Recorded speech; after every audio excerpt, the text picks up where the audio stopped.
Un siècle d'existence pour l'Académie des sciences d'outre-mer, dans le grand amphithéâtre de la Sorbonne, temple de la connaissance et du savoir.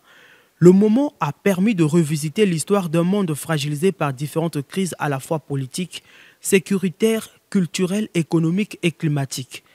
C'était aussi l'occasion de réfléchir à l'avenir d'un monde dont les enjeux de développement dépendent de la convergence de vues sur une notion cardinale, la paix, sans laquelle l'humanité ne sera ni stable ni développée. Anatole Koliné-Makosso, Premier ministre chef du gouvernement, aux côtés de hautes personnalités comme Mamadou Issoufou, ancien président du Niger, a donné son opinion sur ces différents sujets pour construire un monde meilleur. Sous le thème général « 100 ans de passion et au-delà pour l'outre-mer », les contributions des participants à cette rencontre renforcent l'esprit qu'incarne la devise de l'Académie des sciences d'outre-mer, je cite, « Savoir, comprendre, respecter et aimer ». Le Premier ministre congolais a pris la parole sur les sous-thèmes histoire et biodiversité. Un peuple sans histoire est un peuple sans avenir. Le présent sans l'histoire est stérile. Il nous faut repartir un peu de la mémoire. La mémoire ici me renvoie sur les plages de la baie de Luango.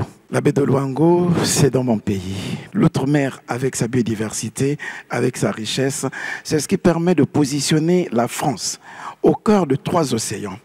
Et les océans, vous savez, ce qu'ils représentent en termes de séquestration de carbone. L'outre-mer avec la biodiversité, c'est les mangroves. Ça me fait penser au bassin du Congo.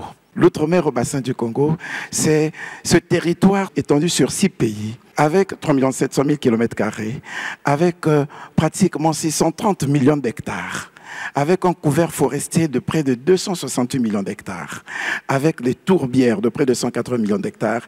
Donc, grande ressource de captation de carbone, grande ressource pour l'humanité demain, et c'est tout cela le bien commun de l'humanité. Le chef du gouvernement a ensuite suivi le panel de la compatriote Francine Toumi, membre de plusieurs comités et réseaux scientifiques internationaux en Afrique et en Europe, qui apporte aussi son expertise à l'Union africaine en tant que membre du panel de haut niveau sur les technologies émergentes.